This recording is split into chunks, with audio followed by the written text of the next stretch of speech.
Good morning and welcome to Thumble Tumble Live.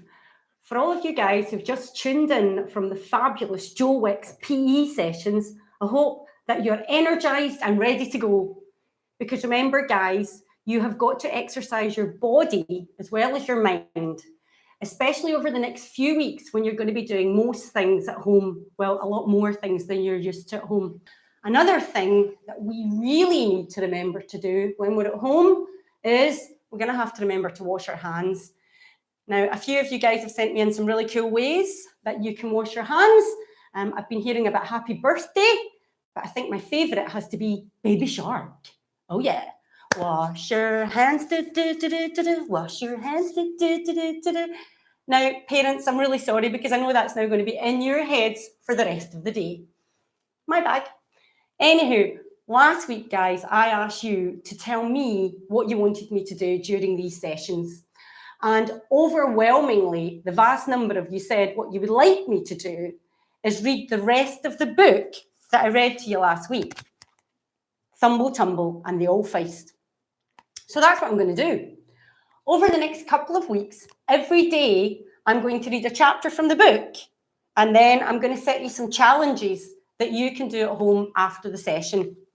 Now, speaking of challenges, last week, I set you a challenge, and in that challenge, I asked you to create a potion. Tons of you have sent us in your potions. There were so many potions, guys, that I actually couldn't show you them all today. It would take up the entire session. However, I did pick a couple at random, and one that I really liked had come in from Rory. Now, Rory sent me in an exploding potion. And in his potion, he says he would put some gunpowder, some popping candy, assuming he hadn't eaten it all, some fire with parental consent, bubble gum that he was going to peel off the bottom of a desk, and a generous sprinkling of magical shrinking powder. Rory, I like your potion. Another potion that we were sent in was from Daniela, and Daniela is age 6. Now, Daniela sent us in a shrinking potion. What I really love about the shrinking potion is that Daniela actually drew all of her ingredients. And I thought the combination of mice bones with strawberry seeds, and I always like a generous sprinkling of stardust. Awesome potion, Daniela. Well done. So, guys, as I said, for the next couple of weeks, what I'm going to do is I'm going to read a chapter from the book and then set you a challenge.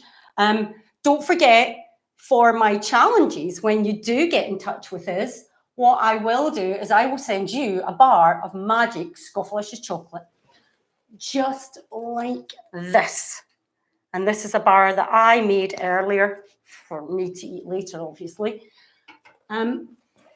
So what I'd like you to do is sit back, relax, and enjoy. Now, this chapter is chapter 1, and it's called The Broken Coven. A long time ago, on a tiny island just off the coast of Scotland, there gathered a coven of witches. This coven brought together 13 of the most powerful witches on earth. The witches had travelled from some of the most remote places on the planet, from the vast freezing cold plains of Iceland in the north to the great barren deserts that straddled the equator. The witches gathered in secret on this little island every 100 years in order to restore the balance of good and evil. The coven consisted of 6 good witches and 6 evil witches, plus the arbitrator, a witch who was neither good nor evil. Amongst the evil witches, there was an ice witch called Frangelica, a troll witch called Tabitha, and a night witch called Mogdred. Mogdred was the most evil and powerful witch of all the dark witches. The fine balance between good and evil had prevailed through the centuries until one day Mogdred decided that she wanted to rule over the coven. And so a dangerous struggle between good and evil began. Mogdred used her most evil and cunning powers to turn witch against witch, All those who would not yield to her command were destroyed. Over the years, Mordred and her followers killed hundreds of good witches, and dark forces began to appear on Earth. For when the Coven was broken, so too was the balance between good and evil. As Mordred's powers grew, so did her cloak of darkness. It engulfed everything that lay before it. If she was not stopped, she would soon cover the whole world in a blanket of evil, and good would be gone forever. The elders of the Witch Council called an important meeting, where it was unanimously agreed that Mordred had to be stopped. The Witch Council selected Isla, Bessie, and Lizzie, 3 sisters from the magical Isle of Arran, the very place the Coven had chosen for their meeting. They were to stand against Mordred and put an end to her tyranny.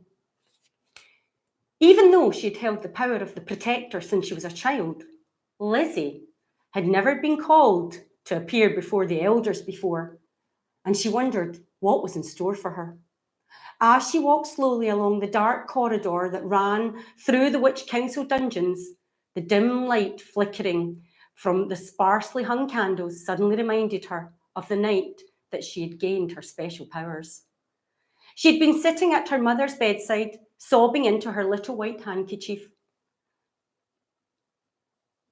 Her mother's time on Earth was coming to an end. At the precise moment she passed away, the silver necklace that she wore around her neck glowed with a light so bright that it hurt Lizzie's eyes. But even so, Lizzie saw the light jump from the necklace and onto her handkerchief she was clutching in her hand.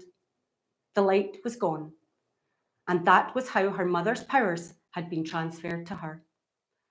A witch's amulet is usually a piece of jewellery, but in fact it can be anything, and Lizzie's amulet was the little white handkerchief she now wore around her wrist. An amulet is only a physical object to hold the power. The source of the power comes within the witch, from her very soul, and can only be passed from mother to daughter at the moment of death. Lizzie was the youngest of 3 sisters. Her 2 elder sisters had been born a long time before her, with a gap of over 100 years between them. As a protector of the Coven, their mother had been given great powers by the elders to help defend it against its enemies. The powers bestowed upon a protector come from every species of witch, so that the protector possesses an accumulation of all the powers of every single witch on Earth.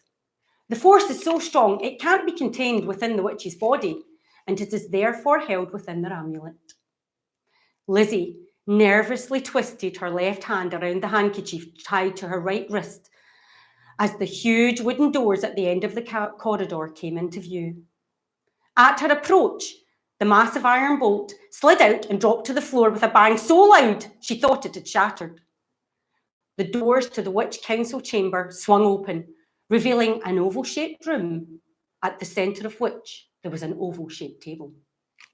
At the head of the table sat a witch tipped with a gleaming glass globe that Lizzie found hard to take her eyes off of. The witch had silvery grey hair that trailed right down to the ground, and she was dressed in silver robes that matched her complexion. From stories she had heard, Lizzie recognised her instantly. This must be the arbitrator. To the arbitrator's left sat 6 witches, each one more beautiful than the other, and to her right sat 5 of the most foul-looking creatures imaginable. There was one empty seat. As Lizzie stepped through the doorway, one of the fearsome, ugly witches slithered off its chair and levitated towards her. "So, you're the so-called protector?" It hissed in her face. Lizzie recoiled in alarm. "That's enough, Tabitha," said the arbitrator, glaring at the cloaked figure. She paused until it had slithered back into its seat. "Please come forward, Lizzie," she continued in a tone that was warm but firm. "Do you know why we have called you here?" "No," said Lizzie, "but I'm guessing it's something to do with Mordred." "Your guess is correct, and as you know, the Protector's role is to ensure the future of the Coven, and we must now call upon you to do just that." "She's no match for Mordred," screeched an ice witch, sending a chilling breeze through the room. I know Lizzie is not fully trained yet, Frangelica, replied the arbitrator. But as you know, Mogdred's powers are growing daily. If we do not act soon, she may become too strong for us to stop.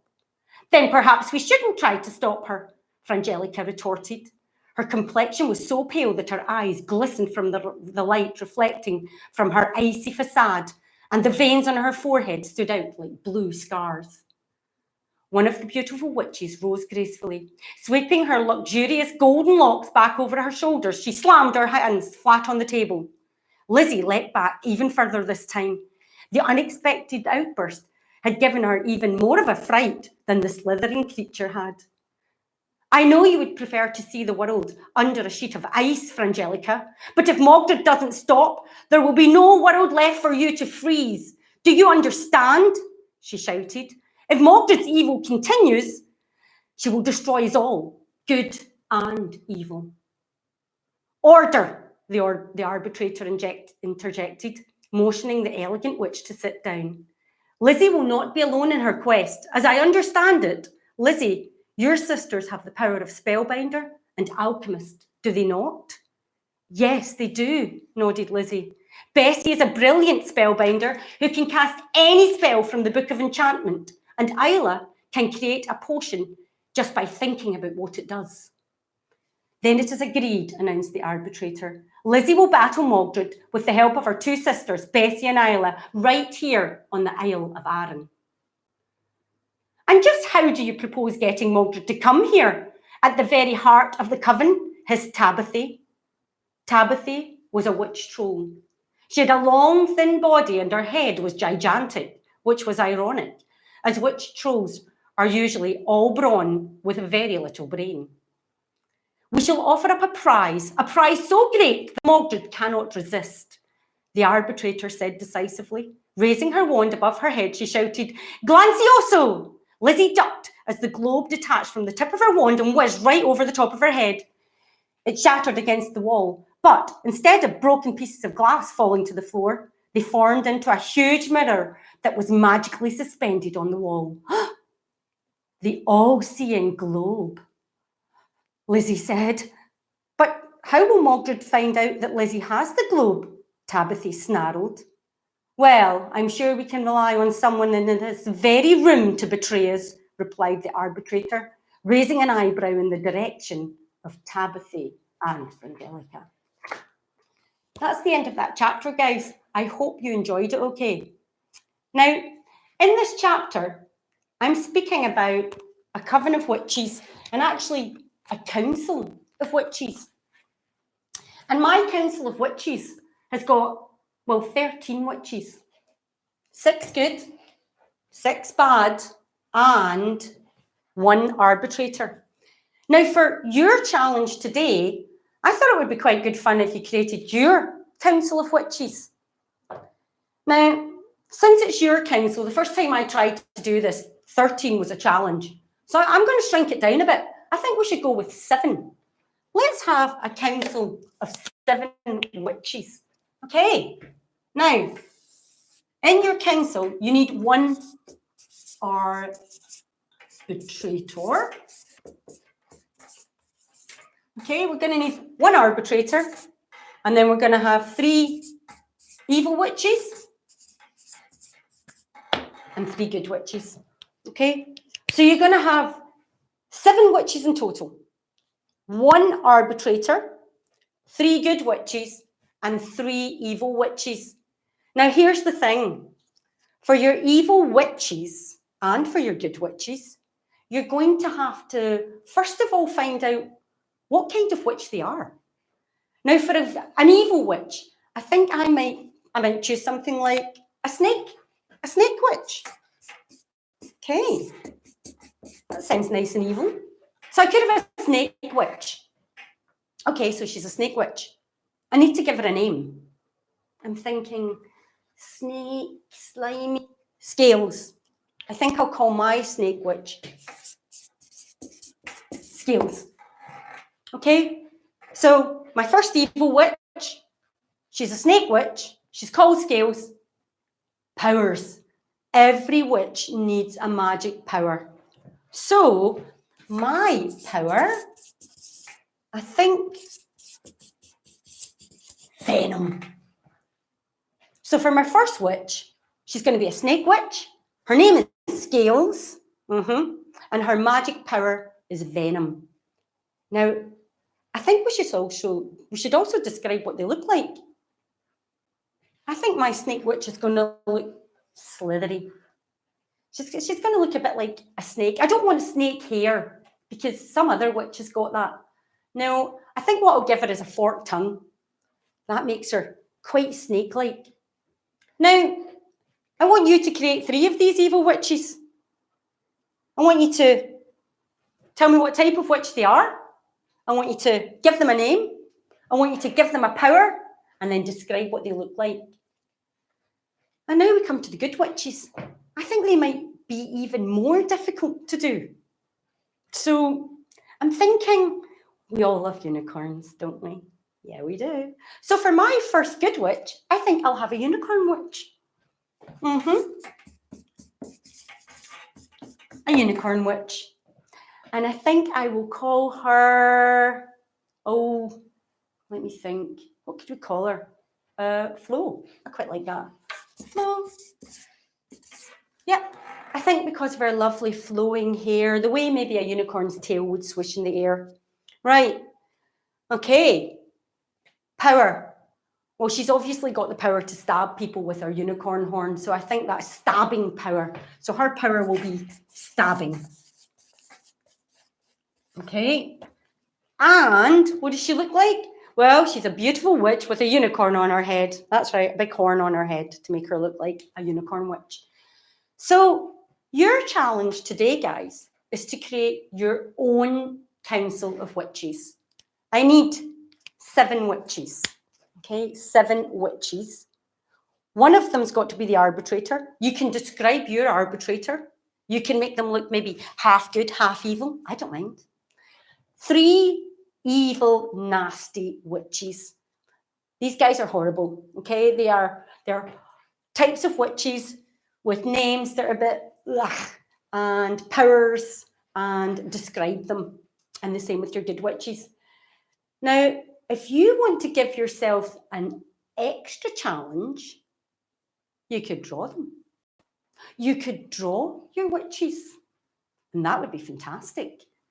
You could draw them, cut them out, and then maybe just cut either a circular or an oval piece of paper and sit your witches around it and create your very own witch council. If you've got your very own witch council, then why don't you take a picture of it and send it in? So basically, guys, let's get creating these witches. The more pictures I get sent in, the more bars of magical Scoffalicious chocolate I'm going to have to send out. And I think what I'll do is next week, or tomorrow even, my goodness, I'm jumping a week ahead of myself. Tomorrow, what we'll do is we'll show some of the best witch councils that we've been sent in right here during the show.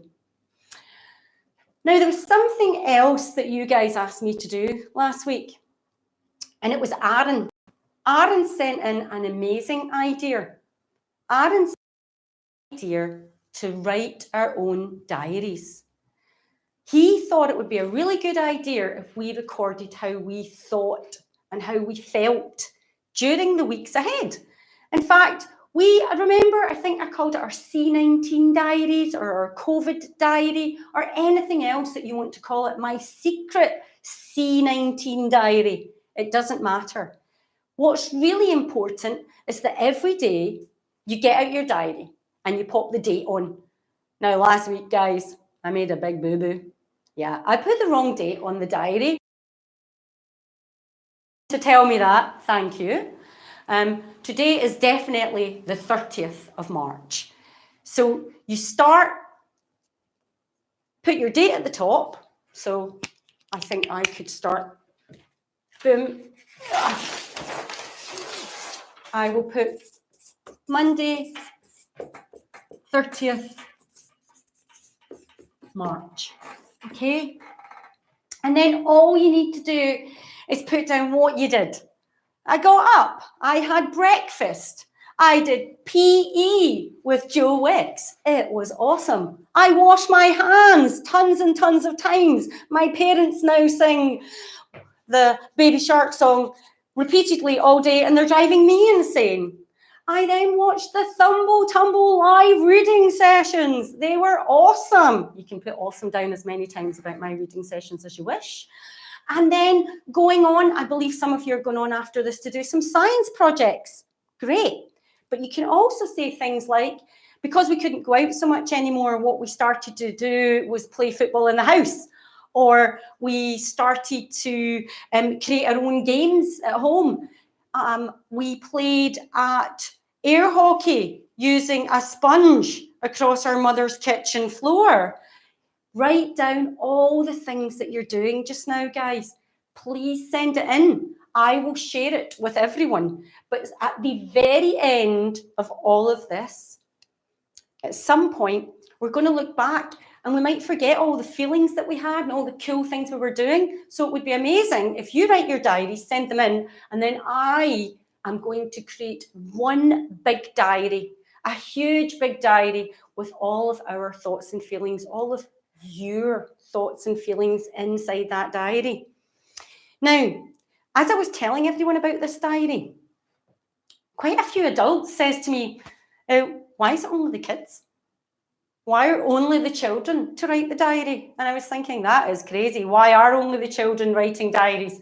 So for all you parents and carers that are watching just now, and all you fabulous teachers, here's a challenge to you as well. Why don't you write your diaries? You can help the children write their diaries and write your diaries as well, because it would be really interesting to see what you're feeling just now, what you're doing. And we'll do exactly the same thing. We can collate all our diary entries together, collaborate, and put them out in one big diary entry for us all to look back on when we've got through to the end of this. A few messages I just wanted to share with you too, guys. Please, please, please keep sending in your ideas. I need as many ideas from you as you can possibly send me. Anything that you've seen, any author that's been to your school that was amazing, that did something fantastic, I would like to steal it and do it for you right now. Anything you've seen on YouTube, anything you've seen on the TV, any fabulous things that your teachers have done with you or were about to do with you, send it in. Teachers, parents, you too, send in all your ideas, please, and we will cover off as many as we possibly can. That is me for today, guys. Please remember to tune in tomorrow, right after Joe Wicks. We will be streaming live at 9:45. And can you also remember to comment, to share, and to subscribe onto the website, the Facebook, the Twitter page, the Instagram. I think I've covered all the social media angles. And of course, don't forget the very thing you're watching me on, YouTube. Okay. Thank you, guys. See you later.